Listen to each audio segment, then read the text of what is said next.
Assalamualaikum warahmatullahi wabarakatuh. Alhamdulillahi wahdah. Wassalatu wassalamu ala rasulillah wa ala alihi wa sahbihi wa mawalah. Asyhadu an la ilaha illallah wahdahu la syarikalah. Asyhadu anna muhammadan abduhu wa rasuluh. A'udzubillahi minasyaitonir rajim. Bismillahirrahmanirrahim. Walal musannifu rahimahumullahu ta'ala wa nafa'ana bihi wa bi'ulumihi amin ya rabbal alamin. Baiklah saudara-saudaraku dimanapun Anda berada, untuk kali ini kita lanjutkan pengajian kita, yaitu kitab Hudhudi tentang sifat Allah subhanahu wa ta'ala, sifat yang wajib pada Allah, yakni qiyamuhu binafsihi. Bismillahirrahmanirrahim. Wa qiyamuhu ta'ala binafsihi ay la yaftakiru ila mahallin wala mukhassisin. Sifat yang wajib pada Allah subhanahu wa ta'ala yaitu qiyamuhu binafsihi. Apa arti qiyamuhu binafsihi? Arti qiyamuhu binafsihi artinya Allah tidak berhajat kepada zat dan tidak berhajat pula kepada mukhassis. Jadi lebih jelas, kita baca syarah ke berikutnya. Qiyamuhu ta'ala binafsihi ibaratun an nafi iftikari ilal mahalli wal mukhassisi. Makna daripada qiyamuhu binafsihi adalah ibarat menafikan ketiadaan berhajat kepada zat dan mukhassis. Ini dua poin yang harus kita telusuri lebih mendetail. Yang pertama tentang mahal dan yang kedua tentang mukhassis. Yang dimaksudkan mahal dalam sifat qiyamuhu binafsihi artinya Allah tidak berhajat kepada zat. Misalnya tidak berhajat kepada untuk tersusunnya diri Allah subhanahu wa ta'ala jauh berbeda dengan makhluk. Kalau kita kan selaku makhluk. Zat kita tersusun daripada mata, tersusun daripada tangan, kaki, telinga, hidung, muka, dan lain sebagainya. Tersusun daripada darah, tulang belulang, dan lain sebagainya. Berarti seluruh komponen sehingga satu demi satu tersusun dengan rapi, dikatakanlah manusia. Sedangkan Allah tidak seperti demikian. Itu artinya Allah subhanahu wa ta'ala tidak berhajat kepada zat. Dan yang kedua yang harus kita ingat adalah apa arti mukhassis. Mukhassis adalah yang menentukan, yang mengkhususkan, sedangkan kita ini adalah ada yang mengkhususkan kita. Bahkan ada kita sendiri ada yang mengkhususkan. Siapa? Yaitu diri orang tua kita.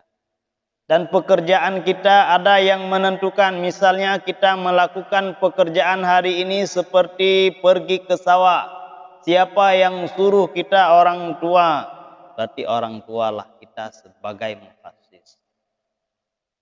Kita hari ini membuat taman di rumah. Siapa yang suruh? Siapa yang suruh terhadap kita? Tentu yaitu orang yang menentukan kita, namanya sebagai komandan ataupun komando. Berarti komando ataupun komandan sebagai mukhassis pada diri kita. Sedangkan pada diri Allah subhanahu wa ta'ala tidak ada, bahkan tidak akan ada yang mengkhususkan diri Allah subhanahu wa ta'ala untuk melakukan segala apapun kejadian. Kenapa? Karena Allah kaya mutlak. Karena Allah tidak berhajat kepada apapun. Bahkan Allah tidak berhajat kepada hambanya yang taat. Tentu tidak akan melebihkan derajat diri Allah Ta'ala. Begitu pula andai seluruh makhluk di permukaan bumi ini tidak ada satupun yang menyembahkannya, tentu tidak akan mengurangi daripada derajatnya Allah Subhanahu wa taala. Artinya, diri Allah Subhanahu wa taala tidak terpengaruh dengan apapun. Ini yang harus kita maknai dalam hati kita. Wal mahallu huwa zatu, ai zatullahi ta'ala ghaniyatun anil mahalli. Makna daripada mahal dalam kitab tauhid adalah zat. Artinya zat Allah Ta'ala ghaniyah. Makna daripada ghaniyah terkaya daripada segala zat. Oleh karena demikian, apapun yang terdeteksi dalam diri kita ini, bagaimana zat Allah, tentu kita tidak diperbolehkan untuk memikirkan tentang hal itu.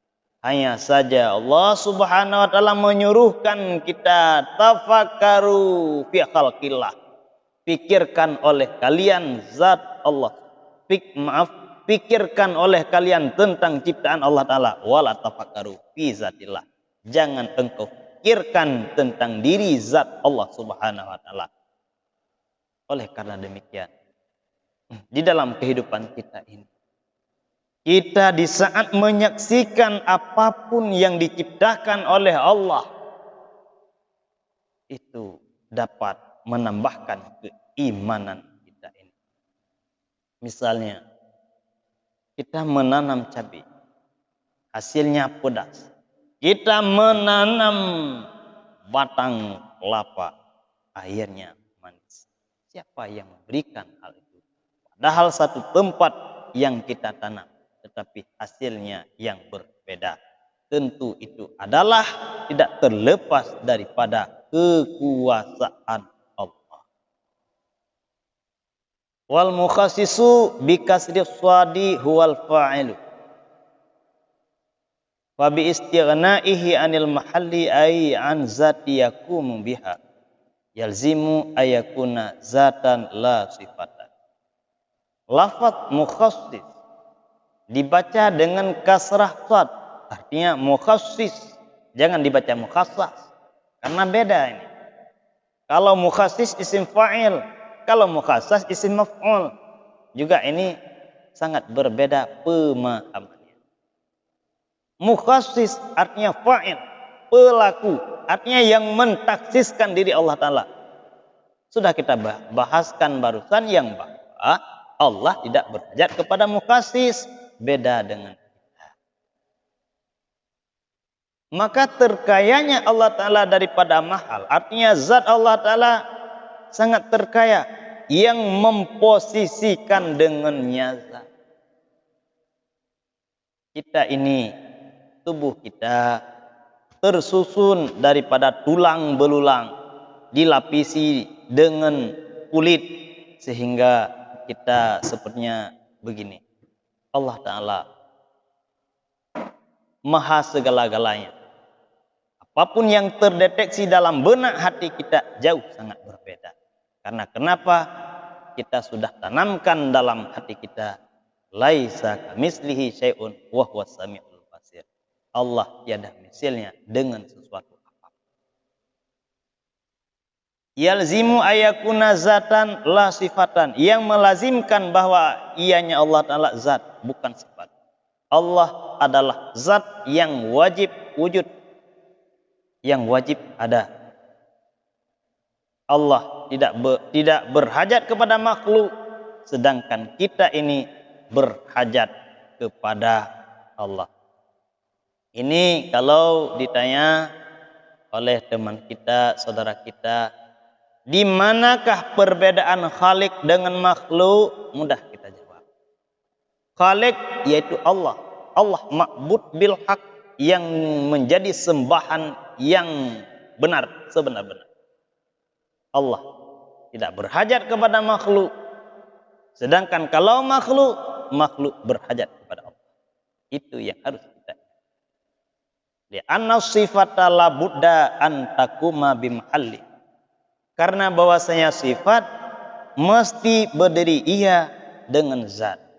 Misalnya kita membuat suatu pintu. Pintu itu pendek, panjang, itu sifat. Sifatnya berdiri pada zat. Karena kaidah tauhid beda antara zat dengan sifat. Kalau sifat ma qama bi ghairi nafsihi. Kalau zat ma qama bi nafsihi. Apapun yang berdiri dengan sendirinya itu zat namanya. Kalau berdiri pada lainnya itu sifat namanya. Itu kaidah daripada tauhid. Wa bi istighnaihi anil mukhassisi. Dan terkayanya Allah pula daripada mukhasis seperti yang sudah kita sampaikan barusan. Yalzimu ayyakuna qadiman la hadisan. Melazimkan bahwa Allah itu merupakan qadim, bukan hadis.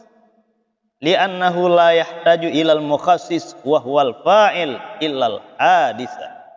Yang tidak berhajat kepada mukhassis dan dianya mukhassis itu pelaku kecuali hadis.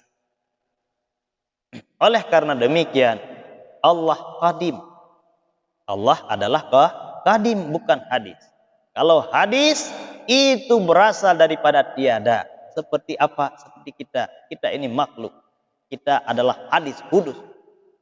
Dan suatu saat akan menjadi binasa. Sedangkan diri Allah Subhanahu wa taala qadim. Sifat qadim, wujud qidam, baqa. Baqa artinya kekal, tidak berubah-ubah, tidak terjadi perubahan pada diri Allah taala.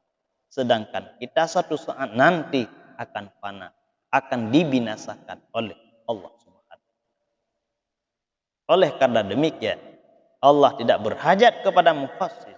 Kenapa? Karena Allah lah sebagai mukhassis yang disebutkan dengan fa'il.